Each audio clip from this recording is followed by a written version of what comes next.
Rosemary Gilly est auteure.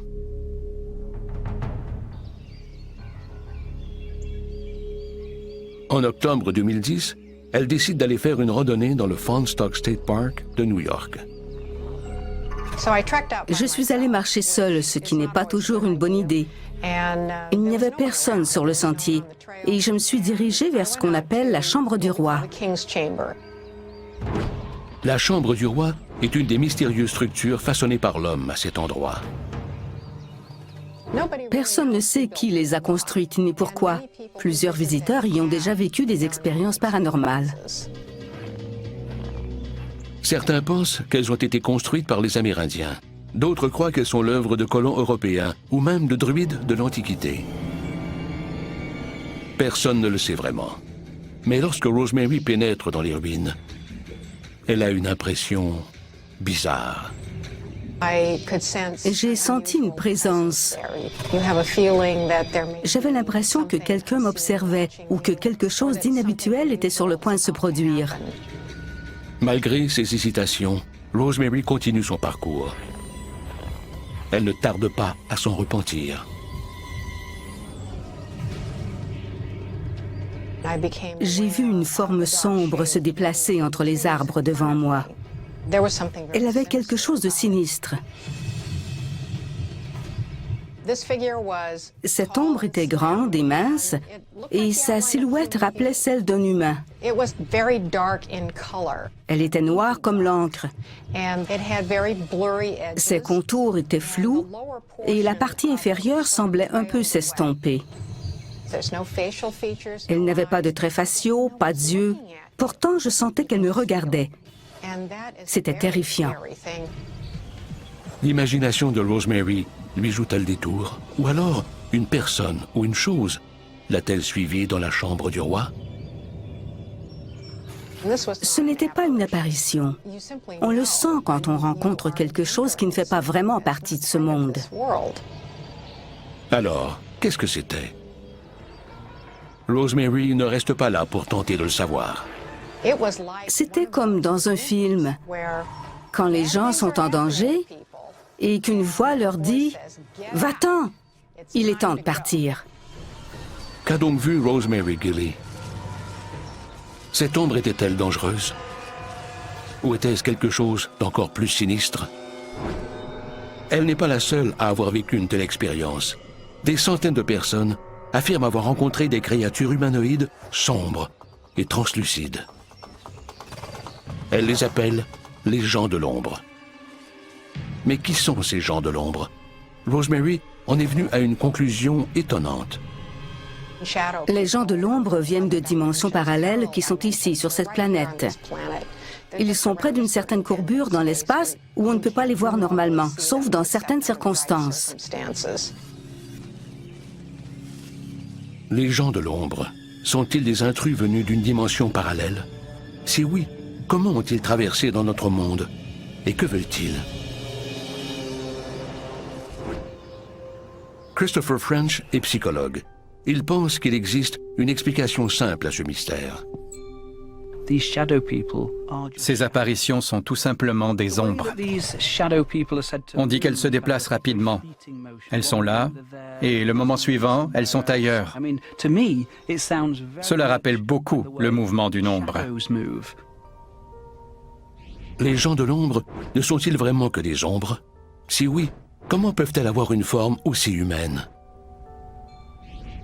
Christopher French croit que la réponse se trouve dans un phénomène appelé pareidolie.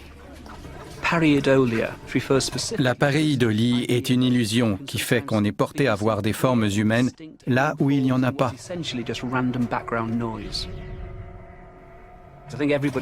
Tout le monde a probablement déjà cru voir des visages en regardant des motifs sur du papier peint, ou découvert des formes d'animaux dans les nuages. Il y a des gens qui ont vu le visage du Christ dans des assiettes de spaghettis, dans des brioches à la cannelle, dans des marques de brûlures sur des tortillas. En réalité, ce sont des motifs plus ou moins irréguliers auxquels on donne une certaine signification. Ce stimulus visuel se produit particulièrement dans certains types d'endroits, comme une forêt, ou une grotte, où il y a beaucoup d'ombre et où les gens perçoivent parfois des choses qui n'existent pas. Mais plusieurs personnes qui ont rencontré des gens de l'ombre se sont senties physiquement menacées. Pourquoi? Je crois qu'une des raisons pour lesquelles les gens perçoivent souvent ces choses comme une menace est liée à notre évolution.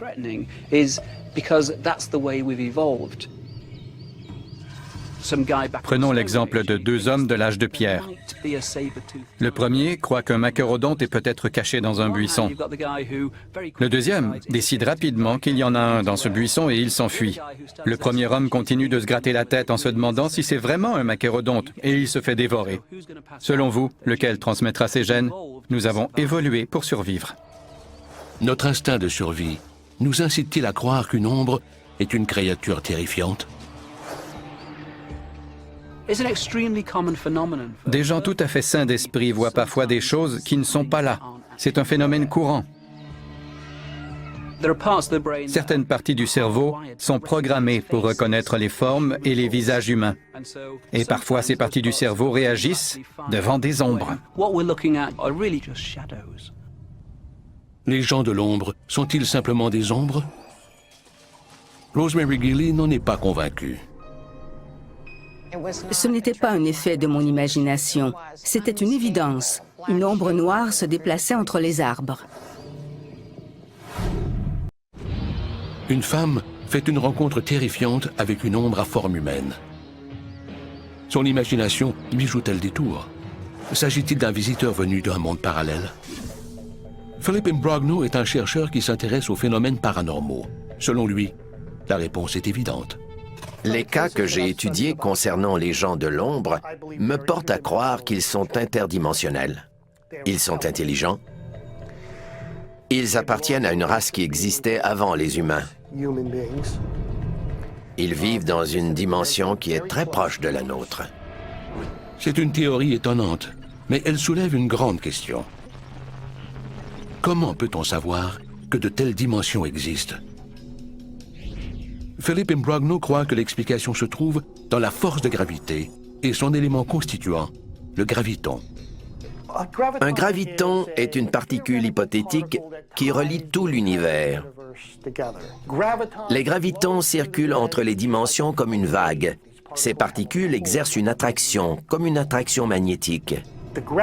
En atteignant la Terre, la gravité de notre Soleil devrait théoriquement la détruire, mais elle ne le fait pas. Si tous ces gravitons émis par le Soleil étaient filtrés par plusieurs dimensions avant de nous atteindre, cela pourrait nous indiquer que ces autres dimensions existent réellement. Si cela vous semble incompréhensible, voici une explication plus simple. Philip Imbrogno pense que la gravité est affaiblie avant d'arriver à la Terre parce qu'elle est amoindrie lorsqu'elle traverse d'autres dimensions où vivent les gens de l'ombre. C'est une idée extraordinaire et un peu insensée. S'il y a d'autres dimensions qui entourent la nôtre, comment les gens de l'ombre les traversent-ils pour venir jusqu'à nous? Les gens de l'ombre comprennent peut-être mieux que nous le concept des gravitons. Leur technologie existait plusieurs milliers d'années avant l'apparition de l'homme. Ils comprennent peut-être qu'ils doivent concentrer les gravitons à un certain endroit pour ouvrir un portail menant à notre réalité.